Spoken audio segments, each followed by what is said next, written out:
بس الحمد لله رب العالمين، والصلاة والسلام على خاتم الأنبياء وسيد المرسلين وعلى آله وصحبه أجمعين ومن تبعهم بإحسان إلى يوم الدين. أما بعد، أعوذ بالله من الشيطان الرجيم. بسم الله الرحمن الرحيم. وذكر فإن الذكرى تنفع المؤمنين.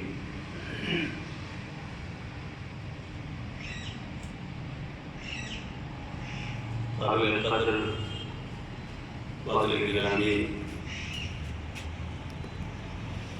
بانی مصدر جامعہ خدیجۃ الکبریٰ تلسیہ پور جناب مقیم الدین صاحب مدنی حفظہ اللہ، اور جامعہ خدیجۃ الکبریٰ کے اس پروگرام میں شریک مہمان خصوصی محسن جماعت ہمارے ہم سفر جناب زبیر نثار خان صاحب حفظہ اللہ،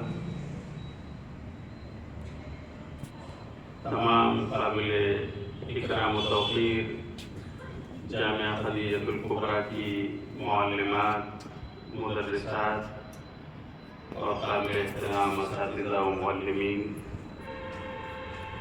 عزیز طالبات اور اس ادارے کی انتظامیہ کی تمام باوقار افراد، میں اللہ کا شکر ادا کرتا ہوں کہ اس کی توفیق سے آج 16 نومبر 2024 بروز سنیچر اللہ کی توفیق سے میں جامعہ خدیجۃ الکبریٰ کے چہار دیواری میں آ سکا. وہاں کے انتظامیہ، اساتذہ، معلمین و معلمات اور اس کے بانی و مؤسس سے ہماری ملاقات ہو سکی. حالانکہ ایک زمانے میں ہم لوگ نبی صلی اللہ علیہ وسلم کے شہر مدینہ میں جامعہ اسلامیہ مدینہ منورہ کے طالب علمانہ دور میں ایک ساتھ رہے، اور الحمدللہ اس چمنستان علم میں ہم لوگوں نے زندگی کا قیمتی سفر ساتھ ساتھ طے کیا ہے. وہیں سے جناب مقیم الدین صاحب فیضی جو ہمارے سینئر رہے اور ہمارے گاؤں کے مولانا نور الدین صاحب مدنی حفظہ اللہ، ان کے رفیق سفر رہے.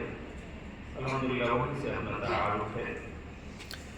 اس لیے کئی بار ایسا ہوا کہ جامعہ خدیجۃ الکبریٰ کا دورہ ہو، عرفان اللہ صاحب بھی ممبئی کے دورے پر آتے جاتے رہے تو یاد دلاتے رہے. لیکن اللہ کی مرضی آج ہی اس کی توفیق آسانی ہوئی اور ہم الحمدللہ خدیجۃ الکبریٰ کے چہار دیواری میں عزیز طالبات کے سامنے موجود.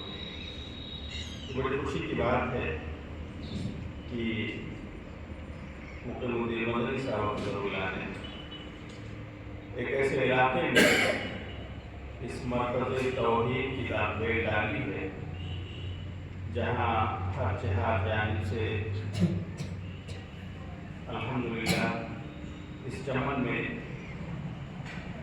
آمدنی والے چمن یا کہہ لیجیے چہکنے والی یہ بلبلیں ہر طرف سے الحمدللہ چلی آ رہی ہیں اور یہاں کے نغمے توحید سے سرشار ہو رہی ہے. توحید کا درس لے کر اپنے گھروں کے لیے شمع توحید بن کر ان میں روشنی پھیلا رہی ہیں. بے شک رشتہ داروں کے لیے مینار توحید بن کر ان کے درمیان ہدایت و رہنمائی کا کام کر رہی ہیں. اللہ تعالیٰ ان طالبات کو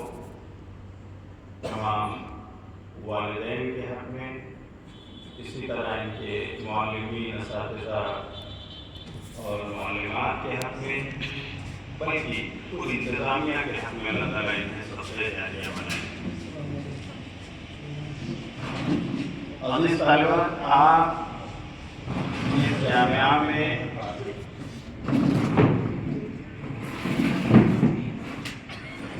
آپ تعلیم حاصل کر رہی ہیں۔ آپ کا شجرہ نسب اگر دیکھا جائے تو بہت اونچا ہے۔ مجھے نبی صلی اللہ علیہ وسلم کے زمانے کی کب واقعہ یاد آتا ہے کہ ایک مرتبہ صحابیات نے کہا کہ اے پیارے رسول صلی اللہ علیہ وسلم، آپ اکثر اپنے صحابہ سے گھرے رہتے ہیں۔ آپ مسجد میں ہوتے ہیں تو صحابہ کے بیچ، آپ اپنے بازار میں جاتے ہیں تو صحابہ کے بیچ، آپ اپنے سفر میں ہوتے ہیں تو صحابہ کے بیچ، آپ ان کے سوالات سنتے ہیں، ان کا آپ جواب دیتے ہیں، ان کے ہر مسائل کا حل پیش کرتے ہیں۔ تو اے پیارے رسول، آپ ہماری ایک فرمائش سن لیجیے، ہماری ایک چاہت ہے جسے ہم آپ کے سامنے رکھنا چاہتے ہیں، آپ سماعت فرما لیجیے، بولیے کیا بات۔ کہا آپ ہمارے لیے بھی تربیت کا کوئی دن نکالیے، ہمیں درس دینے کے لیے کوئی وقت فکس کر لیجیے کہ ہماری بھی تربیت ہو، ہم بھی اپنے مسائل آپ سے پوچھ سکیں اور علم حاصل کر سکیں۔ تو پیارے نبی صلی اللہ علیہ وسلم نے ان کی بات قبول کی اور آپ نے اسی مدینے میں آپ نے ان کے لیے وقت، جگہ اور دن آپ نے فکس کر دیا اور اس طرح سے ان کی تربیت ہونے لگی۔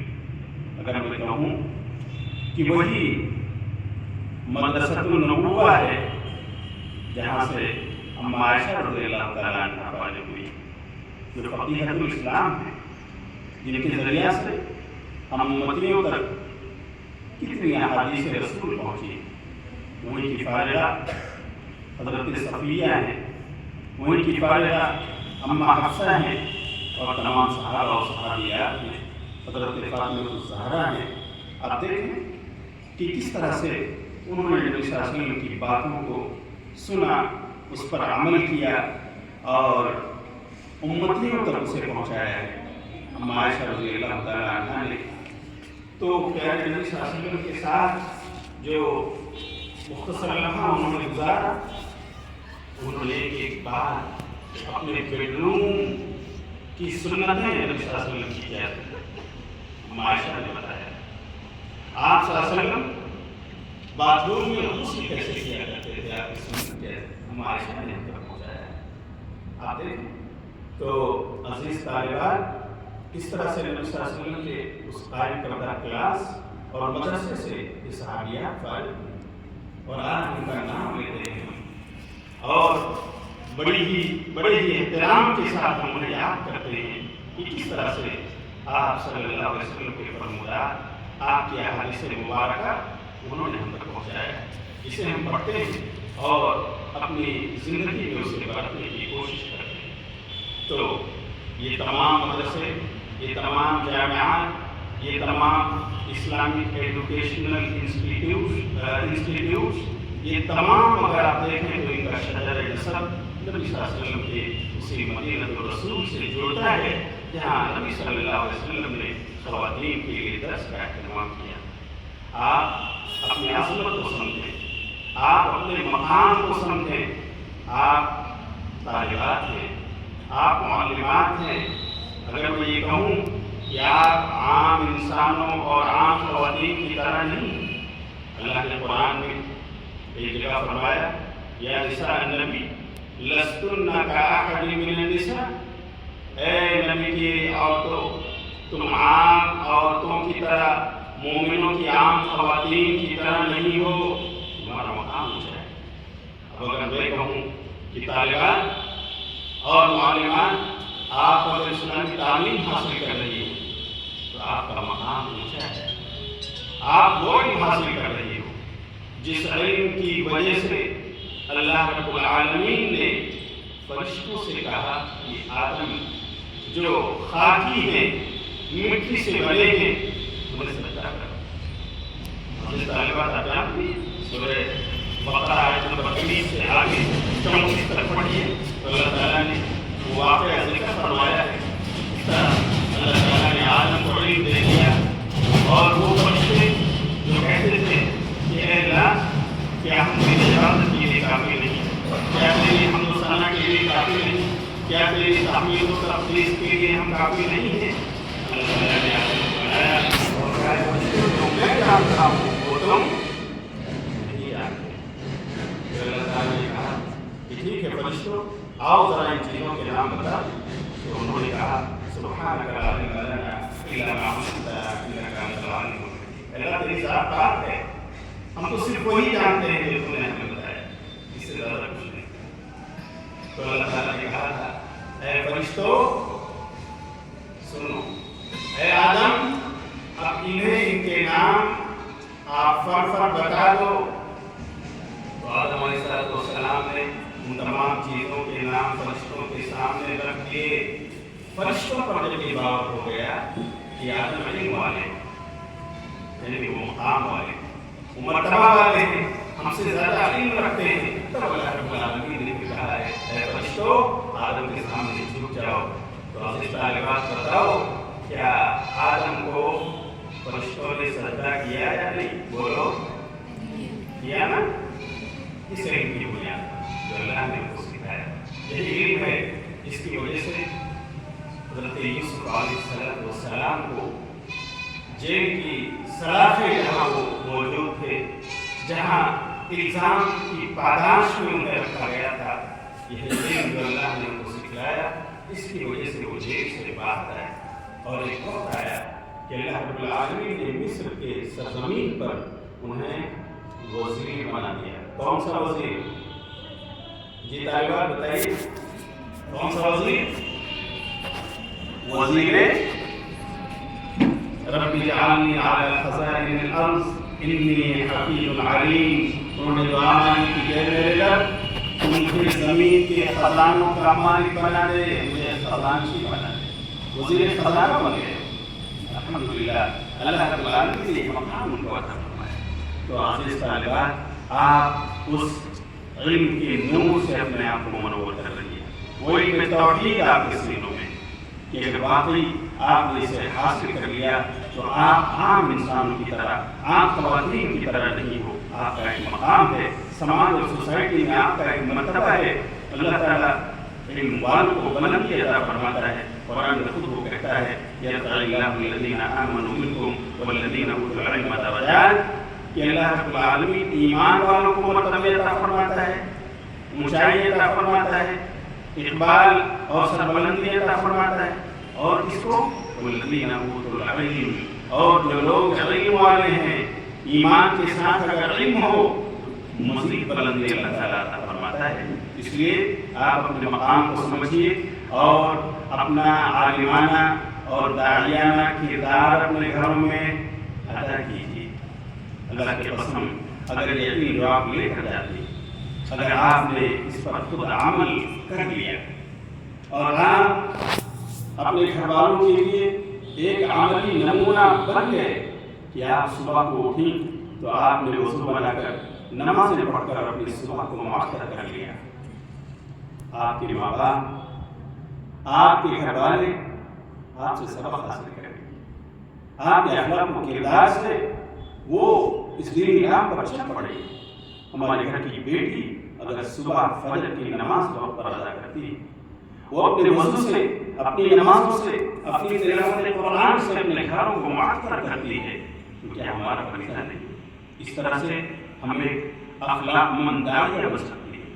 تو عزیز طالبات آپ اس کا خیال رکھیں کہ آپ جو کچھ سیکھیں اس کو عملی جامہ پہنانے کی کوشش کریں، اس لیے کہ وہ علم جو نفع بخش نہ ہو، وہ علم جو آپ کے لیے فائدے مند نہ ہو، اس سے تو نبی صلی اللہ علیہ وسلم نے پناہ مانگنے کی دعا ہمیں سکھائی کہ دعا مانگیے اللہم انی اعوذ بک من علم لا ينفع، اے اللہ اس علم سے ہمیں دور رکھ جو فائدہ مند نہ ہو، اور اگر طلب کرنا ہے تو ایسا علم طلب کیجیے جو فائدہ مند ہو۔ آپ صلی اللہ علیہ وسلم کے صحابہ یہ دعا پڑھتے تھے اللہم انی اسألک علما نافعا، اے اللہ تو ہم سب کو نفع پہنچانے والا علم عطا فرما دے۔ تو پیاری بیٹیوں، آج کا اس مختصر درس کا پیغام یہ ہے کہ آپ عملی میدان میں بھی اترو، آپ اس گھر میں رہو، شمع اور چراغ مت کرو، آپ کی علمی روشنی سے آپ کے گھر والے فائدہ اٹھائیں، آپ مہذب اور کلچر بن جاؤ، آپ کے والد سے بات کرنے کا آپ کا لب و لہجہ اچھا ہو، آپ کے بھائیوں سے بات کرنے کا طرز و انداز آپ کا بتا رہا ہو کہ آپ پڑھی لکھی ہیں، آپ عالمہ ہیں، آپ فاضلہ ہیں، آپ اپنے محارم کے بیچ رہتے ہوئے اسلامی اخلاقیات اور اقدار کو پروموٹ کریں اور برے اخلاق اور بد اخلاقیوں کو دور کرنے کی آپ کوشش کریں۔ یہ تب ہوگا جب آپ علم کے ساتھ عمل کے زیور سے آراستہ ہوں گی۔ اور مجھے یاد ہے ابھی بہت زمانے کا بات ہے نہیں، آپ نے جامعہ محمدیہ منصورہ مالیگاؤں کا نام سنا ہے طالبات آپ نے؟ وہاں پر ایک کلیہ ہے، کلیہ عائشہ، جس کے بانی و مبانی جمعیت اور جماعت کے بڑے عالم دین جناب مولانا مختار احمد ندوی رحمۃ اللہ علیہ ہوتے، اللہ تعالیٰ ان کے قبر کو نور سے بھر دے، انہیں کروڑ جنت نصیب فرمائے۔ وہاں کی ایک پڑھی ہوئی طالبہ جو عالمہ بنی، فاضلہ بنی، ایک اچھے گھرانے اور خاندان کی طالبہ تھی، اس کے والد کافی مالدار انسان تھے۔ اس خاتون کی شادی انہوں نے اپنے معیار اور لیول کے اعتبار سے مالدار گھرانے سے انہوں نے رشتہ طے کیا، لیکن کیا ہوا، جس دن نکاح خوانی کے لیے مولانا آئے، لڑکی کے والد نے مولانا مختار احمد ندوی رحمۃ اللہ علیہ کو دعوت دی۔ اس وقت وہ حیات کہ آپ آ کر ہماری بیٹی کا نکاح پڑھائیں، یہ آپ کی طالبہ ہے، آپ کی تلمیذہ ہے، آپ کی شاگردہ ہے، آپ کے ادارے سے پڑھی ہوئی۔ مولانا آئے، کاغذی کارروائی مکمل ہوئی، مولانا نے کہا کہ جائیے اپنی بیٹی سے دستخط کرا لیجیے، اسے بتا دیجیے کہ اس کی یہ مہر ہے اور اس طرح فلاں سے اس کا نکاح ہونا ہے۔ والد گرامی ان کے لے کر گئے تو بیٹی نے کہا کہ ابو مجھے یہ رشتہ منظور نہیں، میں اسے قبول نہیں کرتی۔ بہت پریشان ہوئے والد صاحب، اپنے بیٹوں کو بلایا کہ اپنی بہن کو سمجھاؤ۔ بیٹے سمجھا رہے ہیں کہ یعنی بھائی کہ بہن آج نکاح کا دن ہے، کتنی بڑی رسوائی ہوگی آپ اگر دستخط نہیں کرو۔ نہیں مانی، وہ عالمہ فاضلہ خاتون، اس نے دستخط نہیں کیا۔ ان کے والد گرامی مولانا کے پاس آئے اور کہا مولانا مجھے لگتا ہے کہ میں نے آپ کے ادارے میں پڑھ کر جرم کیا ہے، اچھا نہیں کیا میں نے۔ دیکھیے آج اتنے بڑے بھرے مجمع میں جہاں لوگ آئے ہوئے کہ ہماری بیٹی کا نکاح، کتنی بڑی رسوائی، میری بیٹی دستخط نہیں کر رہی، کہہ رہی مجھے رشتہ منظور ہے، تو مولانا آپ ہی جا کر سمجھا دیجیے۔ مولانا گئے اور انہوں نے پوچھا بیٹی کیا ماجرا ہے، آج آخر آپ کیوں دستخط نہیں کر رہے، آپ کا نکاح ہے، سارے لوگ حاضر ہوئے، یہ انتظامات سب آپ کے والد نے کیا ہے، رسوائی کی بات۔ اس بیٹی نے جواب دیا کہ مولانا میں ایک دینی مدرسے کی عالمہ فاضلہ ہوں، آپ کے ادارے میں میں نے پڑھا ہے، میں نے توحید کا درس لیا، شیخ کی معلومات مجھے حاصل ہوئی، جس گھر میں میرا رشتہ ہو رہا ہے اس گھر کے لوگوں کا رواج یہ ہے کہ نکاح ہونے کے بعد وہ اپنی بہو کو یا اپنی بیوی کو سب سے پہلے ممبئی کے مزار پر لے جاتے ہیں، وہ سمندر میں حاجی علی درگاہ لے کر جاتے ہیں، وہاں وہ اپنی منتیں پوری کرتے ہیں اور اس کے بعد اپنی بہو کو یا اپنی بیوی کو گھر لے کر جاتے ہیں۔ میں توحید والی ہوں مولانا، آپ بتائیے کہ ایسا رشتہ قابل منظور ہو سکتا ہے؟ پھر میرے علم کا فائدہ کیا ہے؟ میں نے پڑھ لکھ کر اگر اس رشتے کو منظور کر لیا تو بتائیے میں نے انصاف کیا؟ مولانا اسی لیے مجھے منظور نہیں. بہت بادر ہو کر اس نے بتایا. مولانا نے آ کر تفتیش کی، جانکاری لی، لڑکے اور اس کے گھر والوں سے پوچھا کہ واقعی ایسا معاملہ ہے. انہوں نے اعتراف کیا کہ ہاں ہمارے گھر کی بہویں نکاح کے بعد پہلے حاجی لی جاتی ہیں اور وہاں سے پھر ہمارے گھر آتی ہیں. اللہ اب کیا تھا؟ مولانا رحمۃ اللہ علیہ وہی مجمع کے بیچ کھڑے ہوئے. انہوں نے توحید کا درس دیا، لوگوں کو توحید بتائی، شرک کا تعارف کروایا، اور لوگوں کو جب پتہ چلا کہ وہاں جانا شرک اور شرک اکبر ہے تو وہیں جس لڑکے کی شادی تھی وہ مولانا سے کہتا ہے کہ مولانا آج تک مجھے یہ توحید کس نے بتائی؟ میں تو یہی جانتا تھا کہ میری بیوی نکاح کے بعد حاجی مل جائے گی تو وہاں سے بابا کٹ ہوگا، واپس ہوگی، میرے گھر میں قدم رکھے گی تو اس کا قدم بابا کٹ ہوگا. میں تو یہی جانتا تھا. مجھے یہ توحید جو آپ نے بتایا مجھے کسی نے نہیں بتایا. اور اگر واقعی یہی توحید ہے جو آپ نے بتایا ہے قرآن و حدیث کی روشنی میں، تو میں اپنے اس رواج سے توبہ کرتا ہوں، قسم کھاتا ہوں میں اپنی بیوی کو ہرگز زمانے نہیں لینا. اس نے وہی توبہ کی. ان کے گھر والوں نے اعتراف جرم کر لیا اور اس کے بعد مولانا نے اس لڑکی کا نکاح اس لڑکے سے پڑھایا. وہ راضی ہو. آپ اندازہ کرو امت کی بیٹیوں کہ آپ کے پاس اگر یہ توحید کا علم آ رہا ہے، جامعہ خدیجہ الکبریٰ جیسے مدارس اگر یہ اپنا کردار نبھا رہے ہیں، آپ کو توحید اور شرک بتا رہے ہیں، اگر آپ اس کا پاس و لحاظ رکھو تو کس طرح آپ کی ایک آواز اور آپ کی جذباتی کلمات کی وجہ سے بتائیے کس قدر اصلاح ہو سکتی ہے. وہ پورا خاندان سدھر گیا، پورے لوگ توحید والے بن گئے. کوشش ایک خاتون کی جس نے اس نکاح کو قبول کرنے سے اپنے آپ کو دور رکھا. اللہ اکبر. تو پیاری بیٹیوں، آپ اس پیغام اور اس درس کو اپنے سینوں میں موجود رکھو. جہاں تقاضا ہے کہ شرک ہو رہا ہے، آپ اپنی زبان کھولو.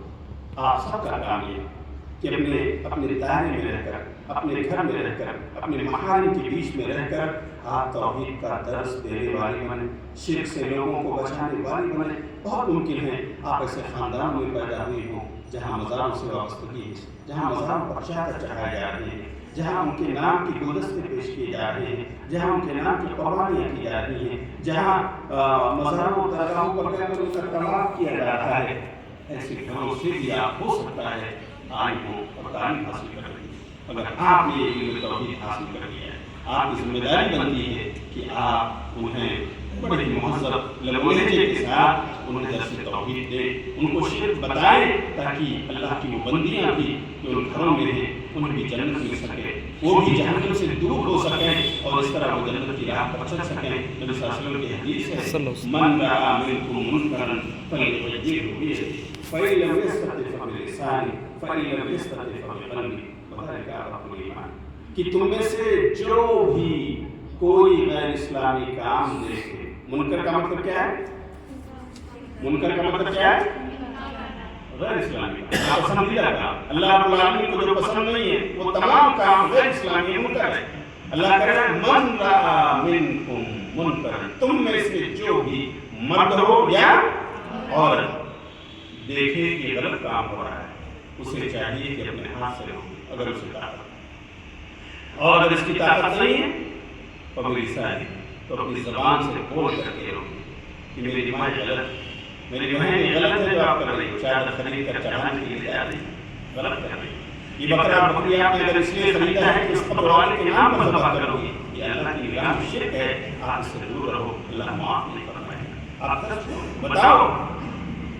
فإن لم يستطع فبقلبہ، اگر زبان سے بھی بولنے کی طاقت نہیں تو اللہ نے کہا ہے کہ ایمان کا آخری درجہ ہے کہ دل میں بولا جانا، دل میں بولا. لیکن میں سمجھتا ہوں کہ ہماری طالبات جو یہاں علم توحید کے نور سے منور ہو رہی ہے، اگر وہ اپنے لب و لہجے کو اچھا کر، باادب ہو کر، باشعور ہو کر، سمجھداری کے ساتھ ان گھروں میں جہاں جہاں شرک ہے، جہاں جہاں بدعملی ہے، جہاں جہاں لوگ مختلف قسم کی روایات اور غلاظتوں میں ملوث ہیں، اگر ہماری بیٹیاں اپنا دعوتی کردار نبھائیں تو انشاءاللہ ان کی بات سنی جائے گی، ان کی بات لی جائے گی انشاءاللہ۔ اور اس کی دلیل میں آپ کو دیتا ہوں۔ کبھی کبھی بعض خواتین اس طرح کے حیلے بہانے کرتے ہیں کہ مولانا کیا کریں، ہم بیٹیاں ہیں، ابو جو کہتے ہیں وہ ہم کرتی ہیں، ان کے تابع ہیں، ہم بہنیں ہیں، ہمارے بھائی جو کہتے ہیں ان کے تابع ہیں، وہ کر لیتی ہیں۔ اچھا ہماری شادی ہو گئی تو اب ہم شوہر کے تابع ہو گئے، شوہر جو چاہتے ہیں وہ ہمیں کرنا پڑتا ہے۔ بہنوں ہمیشہ ایسا نہیں۔ امت کی بیٹیوں، تمہارا اپنا مقام ہے۔ اگر اسے خاتون نے نکاح سے پہلے زبان کھول کر اگر اس نے کوشش کی، ہمت جٹائی، تو ایک پورا خاندان توحید والا بن گیا۔ بتائیے، آپ کی اگر زبان کھلے گی، آپ دلیل کے ساتھ کوئی بات بتائیں، آپ کی نہیں سنی جائے گی؟ بولو، سنی جائے گی۔ اور دلیل قرآن میں ہے۔ آپ تو وہ ہیں، آپ کے لب و لہجے میں وہ طاقت ہے، اللہ نے آپ کو پرسنالٹی عطا فرمائی ہے کہ آپ اگر واقعی کوئی بات دلیل سے رکھو، آپ کے سامنے بڑے سے بڑے لوگ گھٹنے ٹیکیں گے۔ اور ماضی میں، زمانے گزشتہ میں بڑے بڑے ظالم اور شاہد نے گھٹنے ٹیکے۔ آپ نے موسیٰ اور فرعون کا واقعہ سنا ہے؟ موسیٰ علیہ السلام کون تھے؟ موسیٰ کون تھے؟ موسیٰ بلاسا کے رہنے والے تھے۔ ہاں، کون تھے موسیٰ؟ اللہ کے نبی تھے، بڑے جلالی انسان تھے وہ موسیٰ علیہ السلام، جنہوں نے ایک بار ایک انسان کو رفع دفع کرتے ہوئے گھونسا مارا تو آدمی فوراً مر گیا۔ قرآن میں آپ نے پڑھا ہے کہ نہیں پڑھا ہے؟ وہی موسیٰ علیہ السلام۔ اور فرعون کون تھا؟ فرعون کافر، ظالم، جو رب اعلیٰ ہونے کا دعویٰ کرتا تھا، انا ربکم الاعلیٰ کہتا تھا اپنے آپ کو۔ کیا ہوا؟ فرعون کو کسی نجومی نے بتایا کہ یہ میں واقعہ بتا کر اپنی تقریر ختم کروں گا۔ فرعون سے کہا کہ دیکھو ایک بچہ پیدا ہونے والا ہے، بڑا ہوگا نا تمہاری کرسی چھین لے گا۔ تو اس نے مشیران کار کو بلایا اور کہا دیکھو ایسا ہے کہ مجھے اس طرح کے خدشات لاحق ہیں، تو ایک قانون ہم پاس کرتے ہیں، جتنے نرینہ اولاد پیدا ہوں سب کو کیا کیا جائے؟ مار دیا جائے۔ تو نہ رہے گا بانس اور نہ بجے گی۔ جب کوئی بچہ رہے گا ہی نہیں مصر میں تو پھر ہماری کرسی چھیننے کا سوال اٹھتا ہے۔ قانون نافذ ہو گیا کہ اب صرف بچیاں زندہ رہ سکتی ہیں اور بیٹوں کو مار دیا جائے گا۔ اسی درمیان موسیٰ علیہ السلام پیدا ہو گئے۔ بہت فکر مند ہوئی ان کی والدہ، کیا کروں اللہ، کیا کروں، کل پتہ چلے گا فرعون کو میرے بیٹے کو قتل کر دے گا۔ اللہ نے موسیٰ کی ماں کو الہام کیا، وحی بھیجی۔ لیکن میری بہنوں سن لو، موسیٰ کی ماں کو الہام ہوا، وحی آئی، لیکن وہ نبی یا رسول نہیں تھی۔ وہ نبی اور رسول اس لیے کہ اللہ نے قرآن میں کہا ہم نے کسی بھی خاتون کو رسول نہیں بنایا۔ تو الہام ان کو ہوا، اللہ نے کہا کہ اے موسیٰ کی ماں، تم اپنے بیٹے کو تابوت میں رکھ کر سمندر کے ندی کے حوالے کر دو، میں اس کی حفاظت کروں گا۔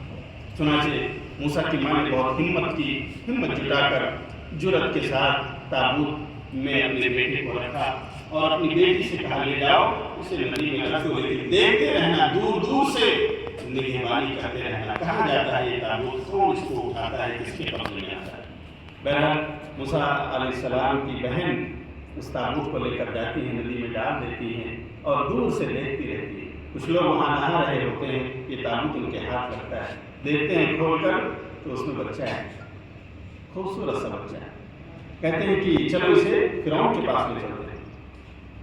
دربار فرعونی میں موسیٰ علیہ السلام پہنچ جاتے ہیں اور قرآن کہتا ہے، آپ سورہ قصص پڑھیے، سورۃ نمبر 28 سے آیت نمبر 9 اور اس سے آگے، اس میں ہے وَإِذْ قَالَتِ امْرَأَتُ فِرْعَوْنَ قُرَّةُ عَيْنٍ لِّي وَلَكَ لَا تَقْتُلُوهُ۔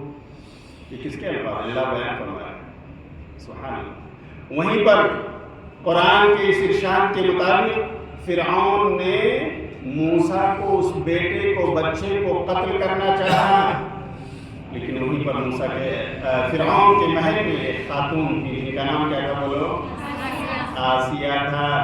اللہ نے فرمایا انہیں کا ذکر یہاں پر ہے، یاد کرو اس واقعے کو کہ جب فرعون کی بیوی یعنی حضرت آسیہ نے کہا تھا قرۃ عین لی ولک، یہ بچہ تو ہمارے اور آپ کی آنکھوں کی ٹھنڈک بن سکتا ہے، لا تقتلوہ۔ دیکھو فرعون، اسے آپ قتل نہ کرو برائے مہربانی، کتنے ادب سے کہتے ہیں یہ برائے مہربانی میں نے کہاں سے بڑھایا ہے؟ دیکھو جب کسی ایک آدمی سے کہا جاتا ہے کہ آپ ایسا نہ کرو تو کہا جاتا ہے لا تفعل، ایسا مت کر، لا تقتل، قتل مت کر۔ لیکن اگر کسی انسان کی تعظیم کرنی ہو، تکریم کرنی ہو تو جمع کے صیغے سے اس کو یاد کیا جاتا ہے۔ جیسے مثال کے طور پر ایک آدمی سے کہا جاتا ہے کیف حالک انت، آپ کیسے ہو؟ اور کسی کی تعظیم کرنا مقصود ہے، استاد اپنے شاگرد سے پوچھ رہا ہو تو کہتا ہے کیف حالکم یا استاذ، کیف حالکم، وہ جمع کا صیغہ لے کر آتا ہے، حالانکہ استاد اکیلے ہیں، کیوں؟ اس لیے کہ وہ ادب سے ان کو پکارنا چاہتا ہے، اس کو جمع تعظیمی کہتے ہیں۔ یہاں آسیہ نے فرعون کو جو ان کے شوہر تھے ان کے سامنے بڑے ہی اچھے لوگوں نے بات کرتے باادب اور سلیقہ مندی کے ساتھ کہتے لا تقتلوہ، جس کا اگر لفظی ترجمہ میں کروں تو ہوگا تم سب اس کو مت مارو، لیکن فرعون اگر اکیلا ہے تو ترجمہ ہوگا برائے مہربانی آپ اسے قتل نہ کرو۔ دیکھیے اور دلیل دیتے ہیں عسى ان ينفعنا او نتخذه ولدا، ہو سکتا ہے یہ ہمارے لیے فائدہ مند بن جائے، ہم اس کو اڈاپٹ کر لیں، اپنا بیٹا بنا لیں۔ ہم لا يشعرون، آپ کے حوالی موالی جو لوگ ہیں انہیں پتہ بھی نہیں چلے گا، آپ کا اتنا بڑا محل ہے، میں وہاں اس بچے کی پرورش کرتی رہوں گی اور مصر والوں کو پتہ بھی بولو نہیں چلے گا۔ اس سے اندازہ ہوتا ہے کہ دیکھیے کس طرح سے باادب ہو کر ایک ظالم و جاہل کے سامنے ایک خاتون نے زبان کھولی۔ تو میں آپ سے پوچھتا ہوں کہ امت کی بیٹیوں بتاؤ کیا موسیٰ کو زندگی جینے کا حق ملا؟ بولو ملا؟ اچھا آخر کس کے کہنے کی وجہ سے موسیٰ علیہ السلام زندگی جی سکے؟ بولو حضرت آسیہ مرد تھی یا خاتون؟ ایک خاتون کی آواز میں اتنی طاقت ہے کہ وقت کا ظالم و جاہل بادشاہ اپنا قانون توڑ رہا ہے، اپنے ہاتھوں سے بنایا ہوا قانون مسمار کر رہا ہے۔ کس کے کہنے پر؟